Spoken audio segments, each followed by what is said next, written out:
राम जी का जो स्वरूप है, वो समुद्र है, उसमें आकर के ज्ञान, वैराग्य और उपासना सब समाहित हो जाते हैं।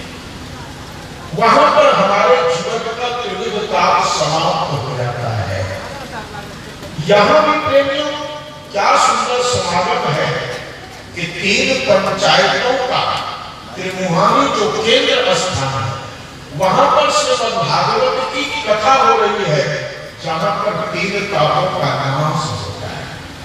जब तक हमारे 3 तापों का नाश नहीं होगा, तब तक हम परमात्मा के स्वरूप रूपी सिंधु में गोता नहीं लगा सकते। इसलिए पहले मेरे ताप का नाश हो। कौन कौन से ताप हैं? आपने कई बार कथा सुनी है, याद होगा। त्रिविध ताप है, एक दैहिक ताप है, दूसरा दैविक ताप है, तीसरा भौतिक ताप है। दैहिक ताप किसे कहते हैं? जिसको शारीरिक रोग कहा जाता है। हमारे शरीर में कई प्रकार के रोग पैदा हो जाते हैं, उससे भी कष्ट होता है, उसको भी एक ताप कहा जाता है। दैविक ताप किसे कहते हैं? देवताओं के द्वारा जो प्रकोप होता है। अभी देवताओं का प्रकोप चल रहा है, वर्षा नहीं हो रही है, इसको क्या कहोगे? इसको दैविक प्रकोप कहते हैं। देवता नाराज हो गए, उनका प्रकोप चल रहा है। कहीं पर इतनी वर्षा हो रही है जो जन जीवन अस्त व्यस्त है, घर टूट रहे हैं, घरों में पानी घुस रहे हैं। जैसे कि पिछले वर्ष श्रावण लगते ही हमारे सोपुर में इतनी वर्षा हुई, 7 दिन 7 रात लगातार पानी गिरता रहा। कभी आधा घंटा के लिए बंद हो तो, नहीं तो बंद नहीं होता। परिणाम क्या हुआ? हमारे सोपुर में 2 मंजिल मकान डूब गए।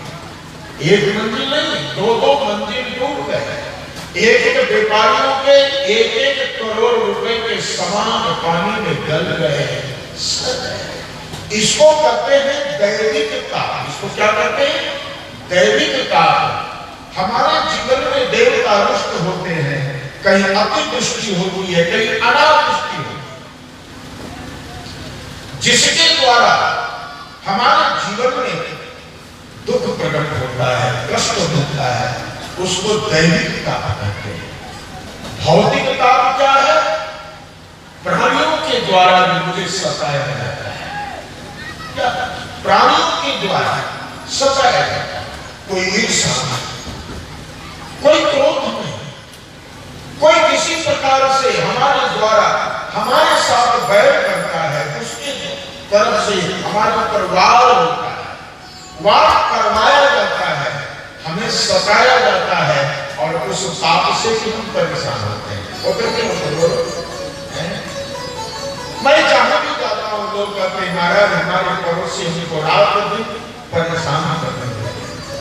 मैं उनसे परेशान हूं, शांति नहीं मिलती। क्या याद रखिए, इसको कहते हैं भौतिक ताप। प्राणियों के द्वारा, लोगों के द्वारा, भाइयों के द्वारा, पति के द्वारा, पुत्रों के द्वारा, कहां तक कहूं, रिश्तेदारों के द्वारा हमें जो कष्ट दिया जाता है, उसको क्या कहते हैं? उसको भौतिक ताप कहते हैं।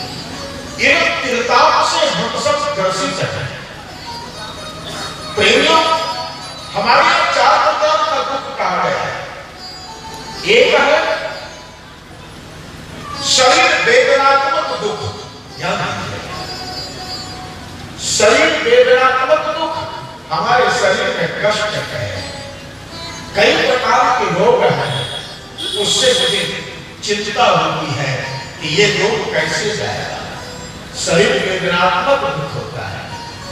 दूसरा होता है सुहृद वेदनात्मक दुख। ध्यान रखिएगा, सुहृद आपके मित्र हैं, आपके रिश्तेदार हैं, उनको कोई कष्ट पड़ गया, कोई दुख हो गया, आपको चिंता होती है, मेरे रिश्तेदार के, मेरे भाई के, मेरे परिजनों के दुख कैसे कष्ट हो, उसकी भी चिंता होती है। उसको कहते हैं सुहृद वेदनात्मक दुख। तीसरा दुख होता है भविष्य चिंतात्मक दुख, भविष्य में मुझे चिंता, मेरा कोई नहीं है, अभी शरीर चल रहा है, मैं अपना काम कर लेता हूं, अपने से रोटी बना कर खा लेता हूं, लेकिन जब बुढ़ापा आएगी तो मुझे कौन संभालेगा? उसको भविष्य चिंतात्मक दुख कहते हैं। भविष्य की चिंता मुझे सताती है, मेरे बुढ़ापा में क्या होगा? और ऐसे अवसर पर हम प्रेमियों याद करते हैं और याद करके उस समय को दुखी होते हैं कि मेरा क्या होगा। याद रखिए, शरीर वेदनात्मक दुख है, सुहृद वेदनात्मक दुख है, भविष्य चिंतात्मक दुख है। ये सब दुख मेरे जीवन में आते हैं। यह त्रिविध ताप है। इन त्रिविध तापों को दूर करने का साधन क्या है? याद रखिएगा, और सुंदर बात है, इन तापों को दूर करने का साधन क्या है? राम स्वरूप सिंधु समुद्र। हमारे शरीर में जलन होती है तो हम पानी में प्रवेश करते हैं, शीतलता में मेरा जलन समाप्त। प्रेमियों, हमारे जीवन में त्रिविध ताप है, जिसमें से शांति मिले, इसका साधन क्या है? श्रीमद् भागवत में 10 लक्षण है। कौन कौन से?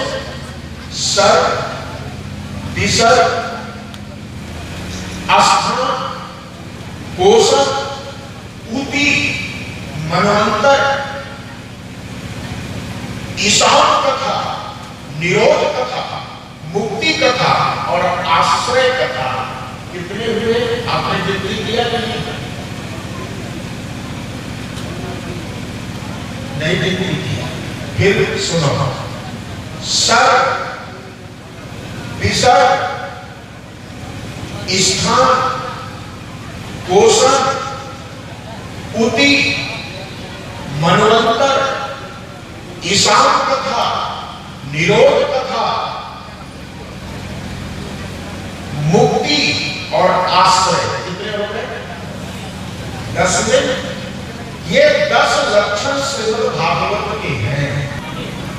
शरण करते हैं परमात्मा के द्वारा जो सृष्टि होती है उसको सर्व करते हैं। परमात्मा तो सृष्टि करता है। इसके बाद ब्रह्मा के द्वारा और ऋषियों के द्वारा जो सृष्टियां होती है उसको विसर्ग कहते हैं, विशेष सृष्टि। परमात्मा के द्वारा मुख्य सृष्टि हुई, जैसे प्रकृति की सृष्टि हुई, पृथ्वी की सृष्टि हुई, ब्रह्मा की सृष्टि हुई, हवा की सृष्टि हुई, आकाश की सृष्टि हुई, अग्नि की सृष्टि हुई, जल की सृष्टि हुई। ये जितनी भी सृष्टियां हैं इसको सर्व कहते हैं, क्योंकि ये ब्रह्मा नहीं, ये परमात्मा ने रचा है, इसको सर्व कहते हैं। इसके बाद दूसरा विसर्ग होता है। विसर्ग अर्थात ब्रह्मा के द्वारा, ऋषियों के द्वारा, मनुष्य के द्वारा जो संसार में सृष्टियां होती है उसको क्या कहते हैं? विसर्ग। उसको विसर्ग कहते हैं। इसके बाद तीसरा क्या है? लक्षण, स्थान। स्थान बहुत गंभीर बात है। मेरी बुद्धि वहां तक नहीं जाती है कि स्थान की व्याख्या कैसे की जाए। बड़े बड़े विद्वानों की बात है, हम तो कम पढ़े लिखे, मैं इसकी व्याख्या क्या करूं? स्थान, प्रेमियों, स्थान चुनो। मेरा स्थान क्या है? मेरा स्थान ये संसार नहीं है, बिल्कुल सत्य है, आकार सत्य है। यहां तो हम आए हैं कैसे? जैसे कि कोई किराएदार कहीं पर उसको स्थानांतरण हो गया, उसकी ड्यूटी वहां से हटा के दूसरे गांव को दे दी गई, वह ट्रांसफर हो गया, तो जब तक उसको वहां नौकरी करनी है तो किराए से मकान लेता है। क्या लेता है? किराए से मकान लेता है और लेकर के उसमें रहता है, लेकिन उसका वो स्थान नहीं है। हम भी यहाँ आए हैं, ये मेरा स्थान नहीं, हम किराए से आए हैं। जन्म लेना ही हमारा अपराध है, जन्म लेना ही मेरा पाप है। वो शंकराचार्य से किसी ने पूछा कि संसार में सबसे बड़ा रोग क्या है? बोले जन्म लेना ही सबसे बड़ा रोग है, जन्म लेना ही रोग है। तो प्रेमियों, तीसरा क्या है? स्थान। स्थान खोजो कि मेरा स्थान क्या है। क्या यही है? हम थोड़े थोड़े जमीन के लिए लड़ते हैं, थोड़ी थोड़ी बात के लिए दूसरे से लड़ते हैं, थोड़ी थोड़ी बात के लिए हम ईर्ष्या करते हैं। मुझे कहना नहीं चाहिए, लेकिन मैं देखता हूं तो मुझे कहे बिना रहा भी नहीं जाता है। मैं यहाँ जब प्रथम बार कथा करने के लिए आया था तो यहाँ के अनेक कार्यकर्ताओं का दर्शन होता है, लेकिन ना जाने उन कार्यकर्ताओं में आपस में क्या बात हुई नहीं हुई। कोई जुड़ रहे हैं तो कोई पिछड़ रहे हैं, हो रहा है।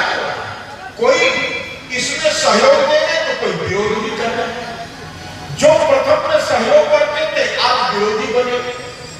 क्यों बने हैं? इसका एक ही कारण है कि मेरे मन के लायक नहीं हो रहा है तो ना हो। काम तभी हो मेरे मन के लायक। अगर मेरी सहमति कोई नहीं मान रहा है तो ये काम ही ना। ऐसे ऐसे ईर्ष्यालु लोग प्रेमियों संसार में पैदा हो गए। तो मैं आपको ये कहने जा रहा हूं कि स्थान खोजो। स्थान क्या है? हम तो किराएदार हैं, यहाँ पर आए हैं, आज हैं, कल चले जाएंगे, सबको जाना है। मेरा ये स्थान नहीं है। मेरा स्थान कहाँ है? जहां से मैं आया हूं। मैं कहां से आया हूं? मैं परमात्मा का अंश हूं। मैं परमात्मा के धाम से आया हूं। मुझे वहीं जाना है। स्थान वही है। जब तक उस स्थान पर नहीं पहुंचोगे ये भटकना नहीं छूट सकता है।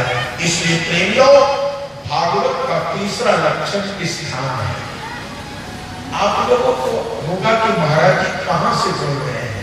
अगर शंका हो तो श्रीमद् भागवत के द्वितीय स्कंद को पढ़ लेना। जो मैं बोल रहा हूं यही है। सर्ग है, विसर्ग है, उसके बाद स्थान है। प्रेमियों, स्थान के बाद पोषण आता है। पोषण ये बहुत अच्छी चीज है। मेरा पोषण कौन करता है? जब दांत में थे तब दूध पियो, अब दांत भय तब काहे दही में। जीव बसे जल में थल में, जो तेरी सुधि ले हैं सो मोको ले हैं। काहे को सोच करे मन मूरत, सोच करे कछु भागो न अइए। अरे जान को देख, अजान को देख, जहान को देख तो मिलते हैं। ये पोषण है। हम सोच करते हैं मैं क्या खाऊंगा, मेरा परिवार क्या खाएगा, करते हैं। लेकिन सोच मत करना। क्यों कि भागवत में साफ लिख दिया परमात्मा ही सबका पोषण करता है। कौन करता है? परमात्मा पोषण करता है। हम क्या करते हैं? हम तो अहंकारी बन जाते हैं।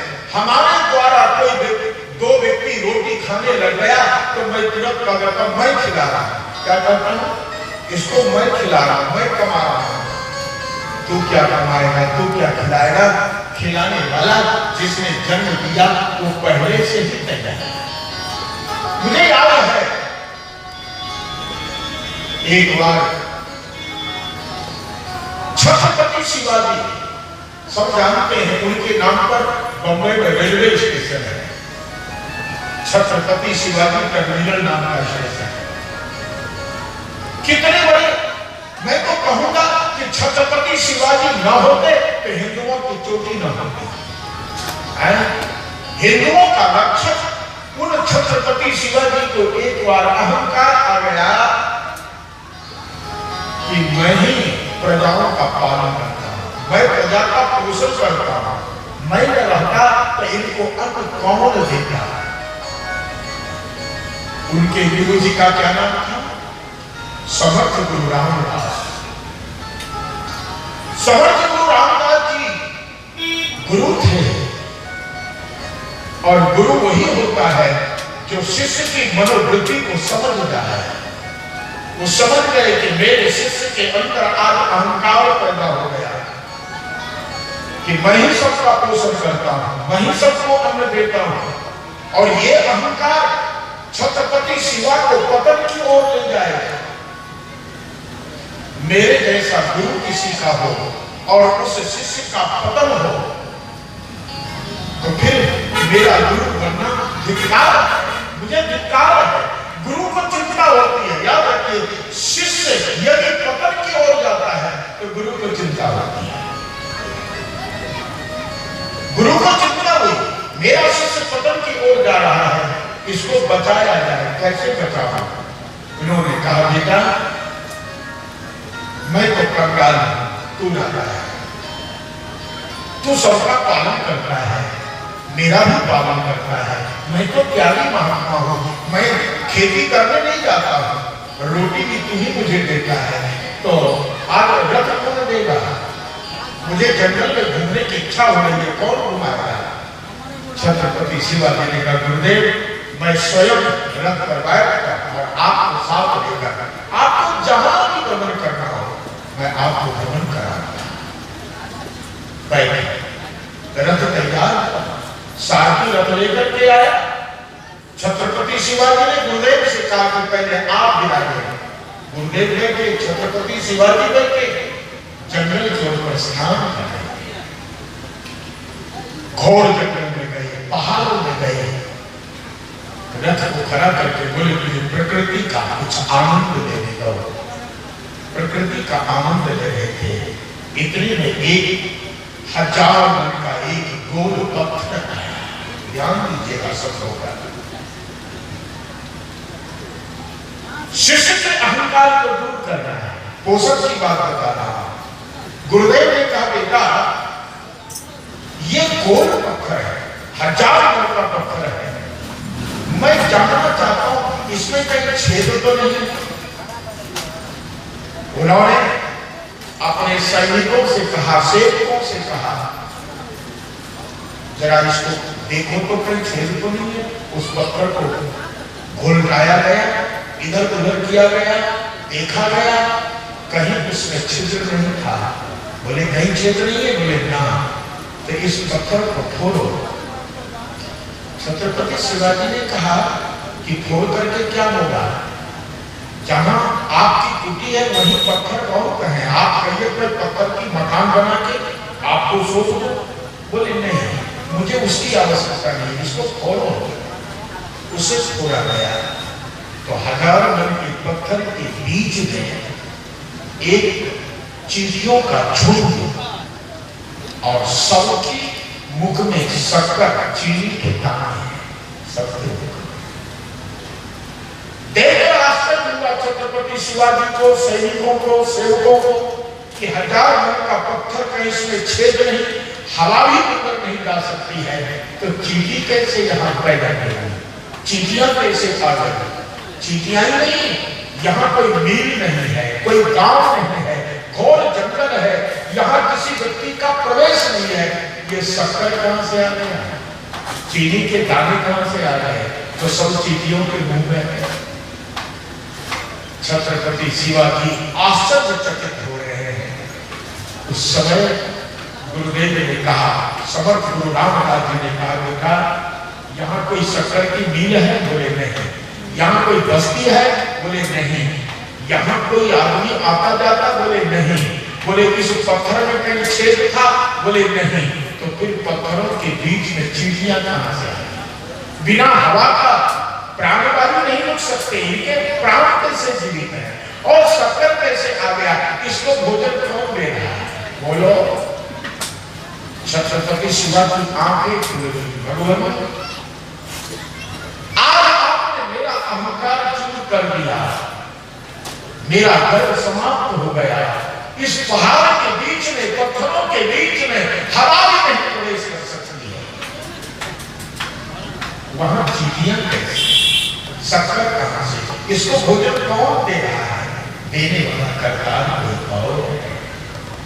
याद रखो, कभी गर्व मत करना कि मैं बच्चे को कमा कर खिला रहा, कभी गर्व मत करना कि मैं ये काम करना, करने वाला कोई और है। परमात्मा ने आपको निमित्त बनाया है, लेकिन उस निमित्तता को अक्षुण्ण रखना ये तुम्हारा धर्म है। उस निमित्तता को नष्ट मत करना। मैं देखता हूं कितने लोग इस कार्यक्रम में जुड़े थे शुरुआत में, लेकिन एक एक करके दूर होते जा रहे हैं। इसका मतलब क्या? तुम्हारा सिद्धांत बदल गया, तुम्हारा कर्म बदल गया, तुम्हारी भावनाएं बदल गई, तुम्हारी वृत्तियां बदल गई। क्यों बदली? इसका एक ही कारण है कि तुमने सोच लिया मेरे मन के अनुकूल नहीं हो रहा है। लेकिन तुमने ये क्यों नहीं सोचा कि मन के अनुकूल काम होता जाए तो परमात्मा की कृपा मानना, और हमारी इच्छा के अनुकूल काम न हो तो परमात्मा की इच्छा मानना।